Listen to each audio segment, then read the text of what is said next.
Je sentis la lame froide des ciseaux contre ma gorge, le sang chaud coulant déjà sur ma peau nue, tandis que ses lèvres se tordaient en un sourire victorieux. « Tu aurais dû te taire, petite garce, murmura-t-elle, la petite amie de mon père, ses yeux verts luisants comme ceux d'un serpent prêt à frapper pour la dernière fois. Et puis, tout s'effaça dans un tourbillon de douleur et de regret, mais au lieu du vide éternel, je rouvris les yeux dans mon ancien appartement parisien, le matin du mariage de ma sœur, avec le cœur battant d'une seconde chance empoisonnée par la rage. C'était le 15 juin 2018, un jour que j'aurais dû chérir, mais que je maudis désormais à jamais. Paris s'éveillait sous un ciel d'azur, les cloches de Notre-Dame tintant au loin comme un appel moqueur à l'innocence perdue. J'étais Élise Moreau, 25 ans, graphiste freelance dans le Marais, avec une vie qui semblait parfaite en surface, une sœur aînée, Camille, sur le point d'épouser son prince charmant, un banquier nommé Laurent, un père veuf, Henri, encore séduisant malgré ses 55 ans, qui avait enfin trouvé l'amour avec Véronique, cette femme élégante aux origines mystérieuses qu'il avait rencontrée lors d'un vernissage au Louvre. Et moi, la petite sœur joyeuse, celle qui organisait les fleurs et les discours, ignorant que sous cette façade fleurie se tapissait un nid de vipères. Mais je savais tout maintenant. La mort m'avait révélé les secrets enfouis, comme un scalpel disséquant les chairs putrides d'une famille en décomposition. Dans ma vie précédente, celle qui s'était achevée dans une mare de sang sur le carrelage de la cuisine familiale à Saint-Germain-des-Prés, j'avais vu Véronique orchestrer la chute de nous tous. Elle n'était pas une simple aventurière, c'était une manipulatrice née, une orpheline d'un quartier défavorisé de Marseille qui avait gravi les échelons par le mensonge et le chantage. Son passé ? Un mari battu à mort dans une ruelle obscure, un alibi fabriqué de toutes pièces, et une fortune volée qui l'avait propulsé dans les cercles huppés de Paris. Elle avait ciblé mon père pour son argent, ruiné le mariage de Camille en répandant des rumeurs infâmes sur Laurent, un adultère fictif avec une collègue, amplifié par des photos truquées que j'avais stupidement aidé à vérifier en tant que graphiste. Et moi ? J'avais payé le prix ultime pour avoir fouiné trop près de la vérité. Une nuit d'ivresse post-divorce de Camille, Véronique m'avait attiré dans la cuisine, prétextant une confidence, et avait sorti ses ciseaux de couture, vestiges d'une robe de mariée déchirée. Réveillé dans ce corps jeune, avec ses courbatures familières et l'odeur de café brûlé de la machine espresso, fut un choc plus violent que la lame elle-même. Je me redressai d'un bond, le drap glissant sur ma peau, et courus à la salle de bain. Le miroir me renvoya mon visage d'alors, yeux noisettes écarquillés, lèvres tremblantes, sans les cicatrices invisibles de la trahison. C'est réel, murmurai-je, touchant mes joues. Les souvenirs affluaient comme un torrent, la joie factice du brunch pré-mariage, les rires forcés autour de la table en chaîne chez mes parents, Véronique si charmante en robe fourreau bleu marine, ses ongles manucurés effleurant l'épaule de mon père. J'avais 24 heures pour changer le cours des choses. 24 heures pour transformer cette noce en piège mortel pour elle. Je m'habillai à la hâte, Jean Slim, chemisier blanc immaculé, escarpin rouge pour masquer ma fureur intérieure et attraper mon téléphone. Le premier appel fut pour Camille, prétextant une urgence vestimentaire. « Élise, qu'est-ce qui se passe ? Tu as l'air essoufflée. » Sa voix, si légère, me serra le cœur. Dans l'autre timeline, c'était elle qui avait sombré, alcool, dépression, un suicide raté 3 ans après l'annulation du mariage. Rien, juste. Fais-moi confiance. On se voit à l'église de Saint-Sulpice dans 1 heure. Je raccrochai, le pouls à 100 à l'heure. Prochaine étape, fouiller le passé de Véronique avant qu'elle ne tisse sa toile plus serrée. En descendant les escaliers étroits de mon immeuble haussmannien, je sentis l'air parisien me caresser le visage ou effluve de baguettes fraîches du boulanger d'en bas, klaxons impatients sur la rue des Francs-Bourgeois. La ville était vivante, indifférente à mes démons intérieurs. Je hélai un Vélib et pédalai furieusement vers la bibliothèque François Mitterrand, là où j'avais, dans ma vie antérieure, découvert les premières fissures de son armure. Mais cette fois, je n'attendrai pas les hasards. J'avais mémorisé les dates, les noms, Véronique Leduc, née en 1978 à la Valentine, un quartier chaud de Marseille. Son ex-mari, un certain Raoul, retrouvé pendu en 2005 au suicide officiel, mais les journaux locaux parlaient de bleus suspects et d'une assurance vie juteuse. Assise devant un ordinateur public, doigt volant sur le clavier, je creusais. Les archives numérisées du Provençal révélèrent les articles jaunis, homme d'affaires local retrouvé mort, enquête close pour suicide. Mais un détail m'avait hanté post-mortem, une voisine citée anonymement, il criait souvent la nuit, elle le menaçait avec des objets tranchants. Des ciseaux ? Pas mentionné, mais l'image me glaça. Je notai les contacts, un détective privé marseillais, un avocat véreux qui avait géré l'héritage. Appels anonymes via une carte prépayée achetée en urgence à un tabac. Allô? Oui, concernant Raoul Leduc. J'ai des infos sur sa veuve. Le détective, voix rocailleuse et raflée par le pastis, ricana, Véronique? Une vipère. Si vous avez du concret, je creuse pour 1000 euros. L'argent. Toujours l'argent. Dans l'autre vie, mon père avait tout perdu pour elle, sa retraite, sa dignité, après qu'elle l'eût convaincu d'investir dans une galerie d'art fictive. Cette fois, je détournerai le flux. Mais d'abord, le piège immédiat. Le mariage. Véronique y verrait l'occasion idéale pour semer le chaos. Elle avait glissé une clé USB dans le sac de Camille, contenant des preuves falsifiées ou emails photoshopés, factures d'hôtel bidon. J'avais aidé à les retoucher innocemment, pensant corriger des erreurs. Ironie cruelle. J'arrivais à l'église en sueur, le vélo abandonné près d'un parc-mètre. Camille était là, radieuse en robe ivoire, voilant cascadant comme une chute d'eau. Élise. Regarde, Laurent m'a offert ça. Un collier de perles, symbole d'éternité. Je l'embrassai, retenant mes larmes. Tu mérites le monde, grande sœur. Puis, discrètement, je fouillai son sac pendant qu'elle ajustait son bouquet. La clé USB scintillait, malicieuse. Je la glissai dans ma poche, remplaçant par une copie vierge. Premier coup porté. La cérémonie commença sous les vitraux chatoyants, orgue grondant comme un présage. Henri, ému, serrait la main de Véronique au premier rang. Elle me surprit du regard, un sourire en coin déjà suspicieuse. Dans l'autre timeline, c'était laquelle avait murmuré à une invitée influente, la tante de Laurent, les premières rumeurs. Je m'assis à côté d'une cousine bavarde, prétextant un mal de tête pour m'éclipser vers les coulisses. Là, dans les confessionnaux sombres, j'appelais un contact de mon réseau freelance, un hacker éthique, Bruno, qui devait à mon père une faveur. Élise? À 7 heures? Qu'est-ce que tu mijotes? Rien d'illégal. Juste. Trace une IP et fabrique une piste. 20 minutes plus tard, la clé USB vierge était piégée, un virus dormant qui, une fois ouverte sur l'ordinateur de Véronique, téléchargerait ses propres mailles compromettant ceux où elle flattait un amant parallèle, un galeriste véreux. Le banquet suivit au pavillon Dauphin, sous les dorures du Versailles miniature qu'est Paris. Toast, champagne pétillant, rire cascadant. Mais la tension montait en moi comme une marée. Véronique, en tailleur perle, circulait avec grâce, effleurant les épaules, semant ses graines empoisonnées.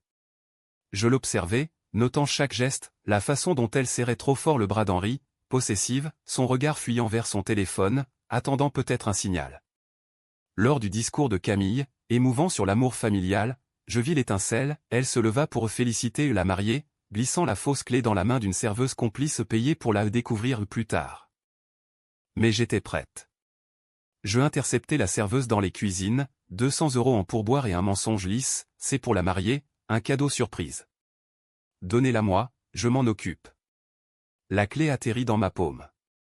Véronique, revenue à table, fronça les sourcils, son plan déraillait. Nos regards se croisèrent enfin, un duel silencieux au milieu des coupes levées. Quelque chose ne va pas, chérie, demanda-t-elle, voix mielleuse. Oh, rien. Juste le bonheur qui déborde. Mon sourire était un poignard. La nuit tomba sur le jardin du pavillon, lumière guirlandée dansant comme des lucioles ivres. Danse, flirt, confidence. Je m'approchai d'elle lors d'une pause cigarette, l'air de rien. Véronique, tu es rayonnante. Papa a de la chance. Elle aspira une bouffée, main tollée, ses yeux plissés. Et toi, Élise? Toujours la petite curieuse. Qu'est-ce que tu fabriques avec ce téléphone? Des selfies pour Instagram? Je ris, feignant l'innocence. Non, juste un petit hack pour la fête. Regarde. Je lui tendis l'écran, une vidéo truquée, innocente, de Camille et Laurent riant. Mais en arrière-plan, mon pouce activa le transfert distant. La vraie clé, la mienne, était déjà branchée sur mon laptop caché dans mon sac. Le lendemain matin, le monde avait basculé, mais pas comme avant. Au lieu du chaos, appels hystériques, annulations en larmes, Camille et Laurent s'envolaient pour leur lune de miel à la Côte d'Azur, ignorant le poison évité de justesse. Moi, je restais à Paris, le ventre noué par l'adrénaline. Mon appartement, avec ses murs crème écaillés et ses vues sur les toits en zinc, devint mon QG de guerre. J'étalai sur la table basse, impression d'articles sur Raoul, capture d'écran des mails piratés de Véronique ou des missives enflammées à un certain A, alias Antoine Duval, le galeriste qui avait arnaqué mon père. Mon amour, Henri mort à l'hameçon. Bientôt, la galerie sera nôtre. La trahison était là, crue, digitale. Je bus un café noir, amer comme ma résolution. Trincine n'était pas un don divin, c'était une malédiction vengeresse, un sursis pour corriger les injustices que j'avais subies en spectatrice passive. Dans l'autre vie, après le fiasco du mariage, j'avais tenté de confronter Véronique seule, fouillant son tiroir à secret lors d'une babysitting improvisée pour son chat siamois. J'y avais trouvé des lettres jaunies de Marseille, des photos d'un enfant mort-né au son secret le plus sombre, un avortement forcé par Raoul, qu'elle avait utilisé comme alibi pour sa rage. Tu ne sais pas ce que c'est de perdre un enfant, m'avait-elle craché avant de m'égorger. Cette fois, je retournerai cela contre elle.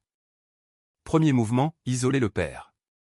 J'invitai Henri à déjeuner au Café de Flore, lieu chargé d'histoire littéraire, où Sartre avait disséqué les trahisons amoureuses. Il arriva, cravate impeccable, moustache taillée, encore imprégné de l'euphorie nuptiale. Ma chérie, quel plaisir! Véronique est aux anges, elle prépare déjà notre voyage à Venise. Je hochai la tête, commandant des croque-monsieur et un bordeaux léger. Papa, raconte-moi comment vous vous êtes rencontrés. Vraiment. Il s'emballa, évoquant le vernissage, ses courbes sous la lumière tamisée, son accent provençal chantant. Mais je glissai la question fatale, et son passé? Elle en parle peu. Un voile passa sur ses yeux. Oh, des malheurs. Un mari violent, un deuil. Mais c'est du passé, Élise. Laisse-la guérir. Guérir? Elle se nourrissait de nos plaies. Je sortis la tablette, feignant une recherche innocente. Regarde ça, papa. Une galerie d'art prometteuse. Mais attends. J'affichai les mets, anonymisés, comme trouvés sur un forum d'arnaque. Son visage blêmit. C'est impossible. Véronique? Je feignis la surprise. Peut-être une coïncidence. Mais vérifie, s'il te plaît. Pour nous. Il promit, dubitatif. Semence plantée. L'après-midi, je pistai Véronique. Son atelier dans le 6e, près du Luxembourg, un loft reconverti en espace créatif ou toiles abstraites, vins italiens, mensonges.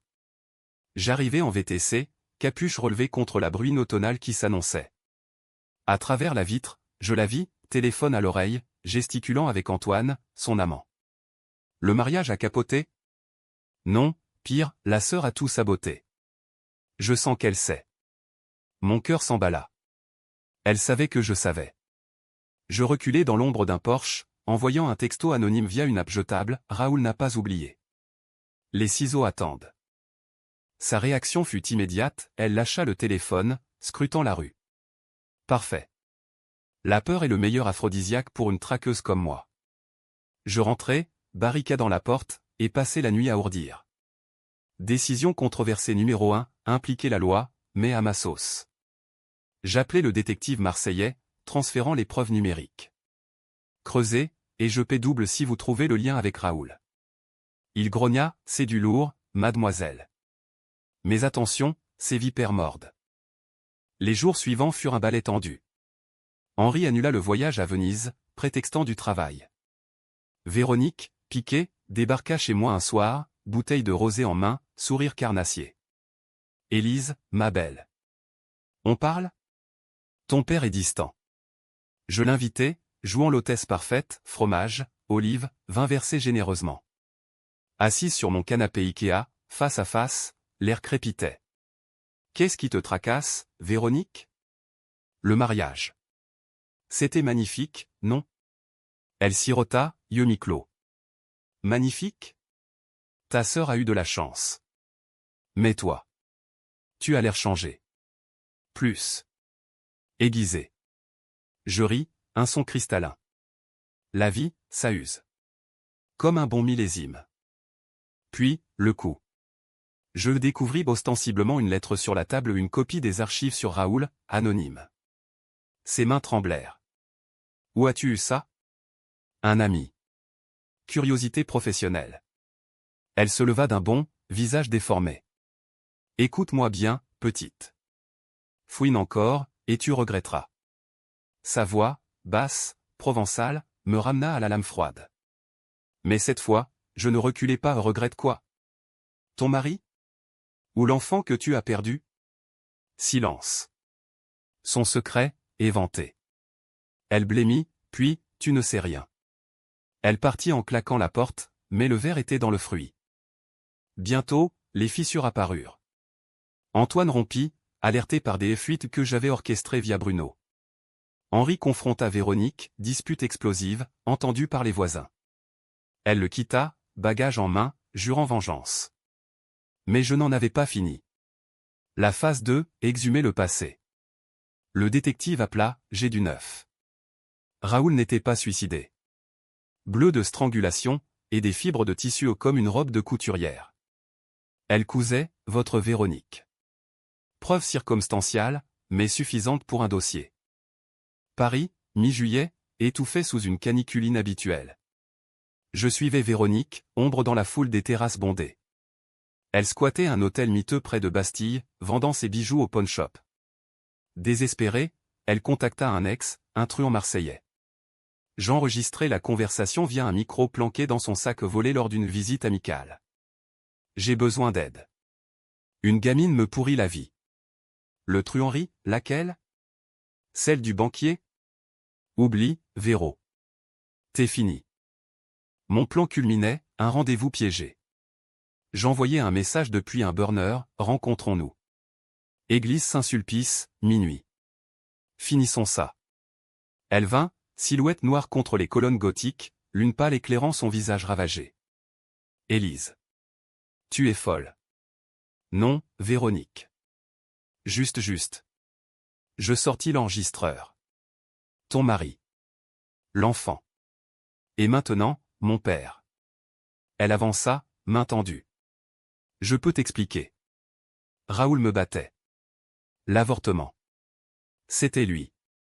Mensonge. Les bleus étaient sur lui. La confrontation éclata, cri étouffé, ombre dansant. Elle sortit un canif de son sac, pas des ciseaux, mais proches. Tu vas payer. Je reculai, activant l'alarme silencieuse de mon téléphone police en route, typé par le détective. Lutte, griffure, mon chemisier déchiré. Puis, sirène. Elle fut menottée, hurlant des insanités provençales. Salope! Tu m'as tué! Les menottes cliquetèrent sous les néons bleus des gyrophares, et pour la première fois depuis mon réveil, je sentis un frisson de triomphe pur, non souillé par la culpabilité. Véronique, emmenée dans une fourgonnette de la PJ, me fusilla du regard, un regard qui promettait l'enfer même depuis les abysses. Ça n'est pas fini, Élise. Jamais. Mais ça l'était. Pour elle, du moins. La police, briefée par des témoins anonymes, moi, via le détective, la plaça en garde à vue pour agression et suspicion de meurtre ancien. Les archives sur Raoul rouvrirent comme une tombe profanée, et son amant Antoine, flairant le roussi, balança tout, les arnaques, les chantages, une toile de toile blanchie. Henri, effondré, m'appela à l'aube, voix brisée depuis son duplex vide. Élise. C'est vrai? Véronique? Je le rejoignis au Louvre, sous la Vénus de Milo, symbole ironique de beauté mutilée. Il pleurait, un homme brisé, confessant comment elle l'avait ensorcelé, dîner aux chandelles au Georges V, promesse de galerie virtuelle, sexe comme drogue. J'étais aveugle, ma fille. Aveugle. Je le serrais dans mes bras, murmurant des consolations que je ne ressentais pas tout à fait. La vengeance est un feu qui consume aussi le vengeur, je le sentais déjà, une cendre froide dans ma poitrine. Camille revint aller de Nice, Laurent à son bras, ignorant le drame. Lors du dîner familial improvisé au escargot et Bordeaux chez l'ami Louis, je dus mentir, tisser une toile de demi-vérité, un malentendu avec une ex-jalouse. Elle rit, toquant son verre contre le mien. À la famille, Élise. Sans toi, rien n'aurait été pareil. Ironie, sans mon retour des morts, tout aurait été pire. Mais les nuits suivantes, les cauchemars revinrent non plus la lame, mais des visions alternatives, et si j'avais tué Véronique cette nuit-là? Et si ma soif de justice m'avait changé en monstre? Décision controversée numéro 2, plonger plus profond. Le dossier Raoul menait à un réseau plus vaste, un syndicat de veuves enrichies par des accidents domestiques. Véronique n'était qu'une roue dentée. Le détective, payé grassement, envoya un rapport, 3 cas similaires à Marseille, tous avec des objets accidentels grille-pains dans la baignoire, ficelles de rideaux. Votre dame est liée à une certaine sororité des ombres, un club informel de femmes lésées qui corrige le destin. Sororité? Un euphémisme pour un cartel de veuves vengeresses. Véronique, la petite ambitieuse, avait grimpé les rangs, utilisant ses talents de couturière pour des suicides impeccables. Je décidai d'infiltrer. Faux, suicidaire, mais nécessaire. Contact via un forum dark web Veuve cherche justice, je créai un profil, Veuve éplorée, Paris. Mari infidèle, disparu. Réponse rapide, invitation à un salon de thé discret dans le 11e, chez la veuve noire, non prédestinée. J'y allais masqué d'un foulard, cœur cognant. 3 femmes, la cinquantaine, élégantes, cicatrices invisibles. Bienvenue, sœur. Raconte ton deuil. Je brodais, amant disparu, soupçon d'héritage volé. Elle au cher, partageant des conseils codés, poison naturel, assurance bidon. Puis, la leader, une certaine Madame Duval, liée à Antoine, murmura, Véronique nous a trahis. Elle voulait tout pour elle. Si tu l'as eu, bravo. Mais attention, la sororité pardonne pas. Sorti de là, je tremblais. Pas de peur, mais d'excitation malsaine. J'étais dedans, une espionne dans le ventre de la bête. Retour à l'appart, je contactai Bruno, hacker leur réseau. Trouve les preuves pour la police. Il hésita, Élise, c'est illégal. Tu risques gros. Je sais. Mais la justice laisse-t-elle? Nuit blanche, codant avec 8 via Zoom sécurisé, traquant IPS, décryptant chat. Des noms émergèrent, 5 veuves, 3 meurtres confirmés. Assez pour un coup de filet monumental. Mais Véronique, en cellule, contre-attaqua. Un appel anonyme, laisse-moi sortir, ou ta sœur paie. Chantage. Elle avait un allié dehors, une sœur loyale. Panique. Je courus chez Camille, la trouvant en train de déballer des souvenirs de lune de miel. Rentre à la maison ce soir. S'il te plaît. Elle rit, quoi, encore une ex? T'es parano. Mais elle vint. Bonne décision, minuit, un bruit à la porte, une silhouette encapuchonnée, couteau en main. Je l'attendais, poivre de Cayenne prêt. Cri, chute. Police encore, arrestation. La sœur, une ancienne complice de Véronique, avouant tout sous pression. Henri, apprenant l'ampleur, son bras. Tentative de suicide, pilules avalées dans la salle de bain. Je le trouvai in extremis, appelant les secours. Hôpital Cochin, tuyau et bip. Pourquoi, papa? Il murmura, conscient, la honte. J'ai failli détruire tout. Guérison lente, thérapie imposée. Moi? Je devins son pilier, mais à quel prix? Mes nuits, hantées par des visions de l'âme, de sang, de choix irréversibles. Hiver approcha, feuilles mortes dans les Tuileries. Le procès de Véronique s'annonçait, février 2019, tribunal de Paris. J'y témoignerai, non comme victime, mais comme architecte de sa chute. Décision controversée numéro 3, révéler mon haut secret. Pas la réincarnation en folie, mais mon rôle actif, les hacks, les pièges. J'ai manipulé pour protéger ma famille. Avocats hurlèrent à l'illégalité, le juge fronça les sourcils. Risque, inculpation pour entrave. Mais twist, Véronique, en prétoire, craqua. Elle savait tout. Depuis le début, comme si elle avait vu l'avenir. Rire dans la salle, mais ses yeux sur moi, reconnaissance. Elle croyait au surnaturel, à une malédiction. Le tribunal de l'île de la Cité, avec ses colonnes néoclassiques et son odeur de vieux bois ciré, devint le théâtre de mon apothéose vengeresse. Février 2019, vent glacé balayant la Seine, flocons épars comme des confettis macabres. Je montai à la barre, jupe crayon noir, chemisier blanc armure de la justicière. Le juge, un homme sec aux lunettes pincées, me toisa, Mademoiselle Moreau, vous admettez avoir violé des lois pour obtenir ces preuves. J'acquiesçai, voix ferme, oui, monsieur le juge. Mais le mal qu'elle a semé justifiait les moyens. Murmure dans la salle, journaliste du Figaro griffonnant, famille des victimes passées veuves de la sororité hochant la tête en silence. Véronique, en tailleur gris prisonnier, cheveux relevés en chignon défait, me dévisagea. Maigrie, son visage avait perdu son éclat provençal, des cernes comme des ecchymoses. Mensonge. Elle m'a piégé, cette sorcière. Son avocat, un jeune ambitieux, objecta, calmez-vous, madame le duc. Mais elle continua, hystérique, elle savait pour Raoul avant même que je ne dise un mot. Comme si elle était revenue des morts. Le juge tapa du marteau, ricanements étouffés.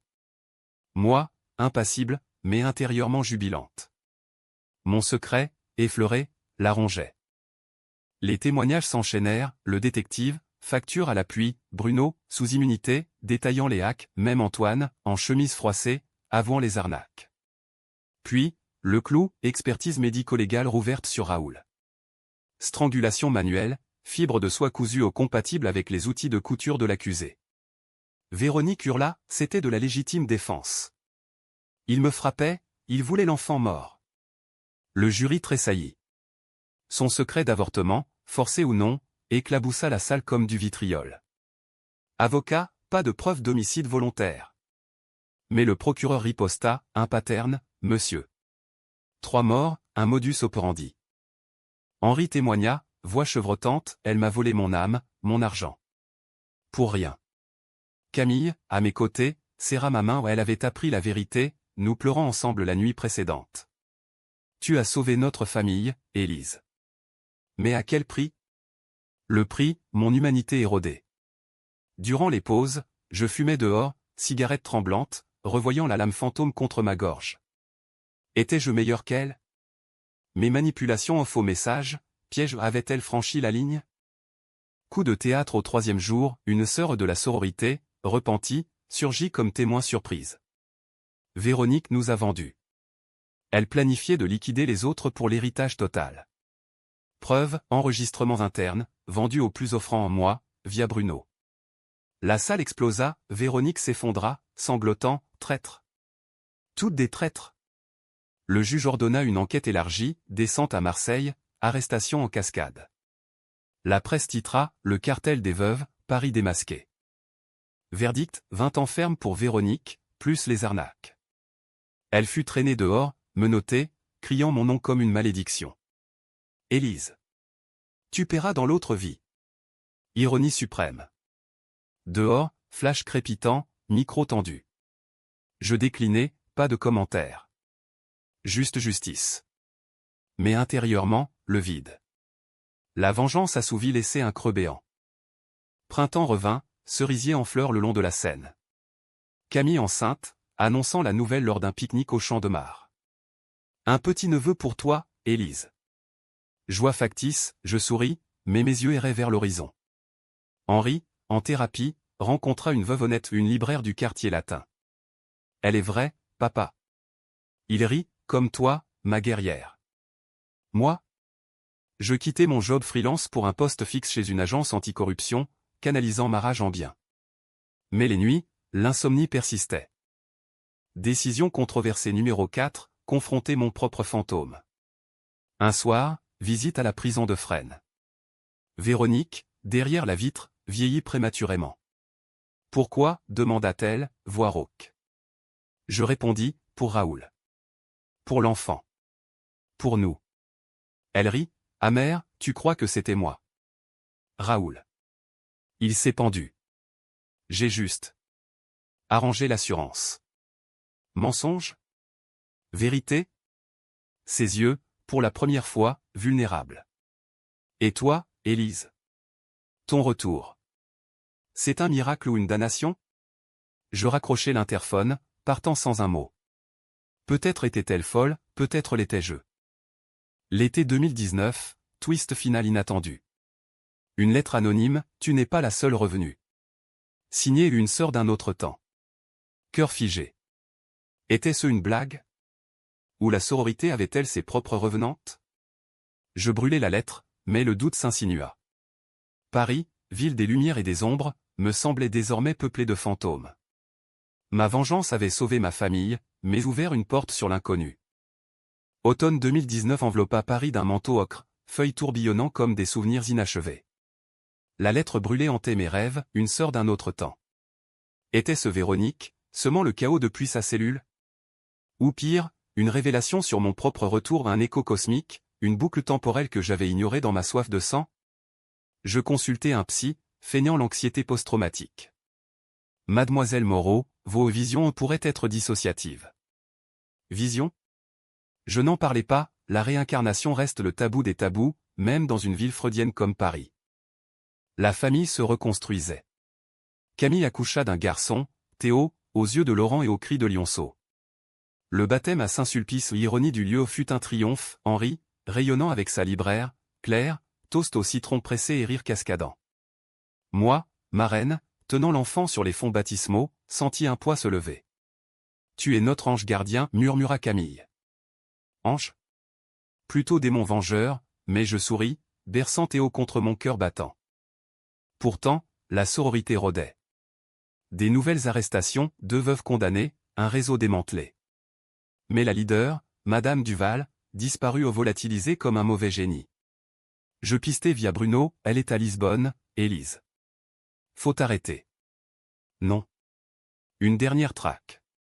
Vol le Coste, hôtel anonyme dans l'Alfama. Je la trouvai dans un café aux azulejos bleus, thé à la menthe, regard perçant.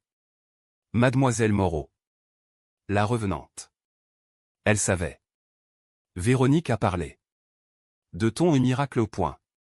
Je m'assis, dos raide. Et vous? Une revenante aussi? Elle rit, voile noir flottant. Pas comme toi. Mais j'ai perdu un mari, un fils. La sororité. C'était justice poétique. Confession, pas de meurtre direct, mais facilitation. Véronique était l'exécutrice. Folle, depuis l'enfant. Twist, l'avortement n'était pas de Raoul, mais d'un viol, un secret qu'elle portait comme une croix. Je l'ai aidée à arranger pour qu'elle survive. Empathie indésirable. Pourquoi me dire ça? Parce que tu es comme nous. Vengeresse. Mais arrête, avant que le temps ne te reprenne. Retour à Paris, valise lourde de doutes. Décision finale, controversée, clémence.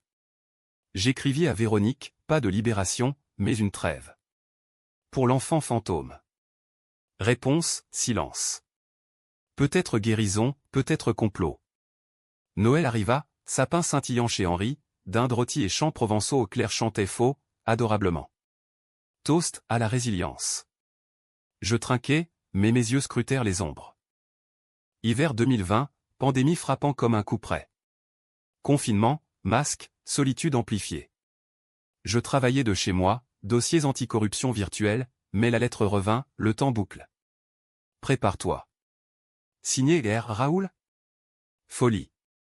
Ou vérité, mon retour n'était pas unique, Véronique, en cellule, rêvait peut-être d'un sien. Twist ultime, un appel de la prison. Élise? C'est elle. Elle veut te voir. Dernière fois. Visite, vitre sale. Véronique, ombre de soi, murmura, j'ai rêvé. De ma mort. Et de ton retour. On est liés, hein. Aveu, elle avait tué Raoul, mais par amour tordu il la battait, mais l'aimait. Les ciseaux. C'était pour toi, parce que tu fouinais. Mais maintenant. Pardon. Larmes. Mien? Non. Trop tard.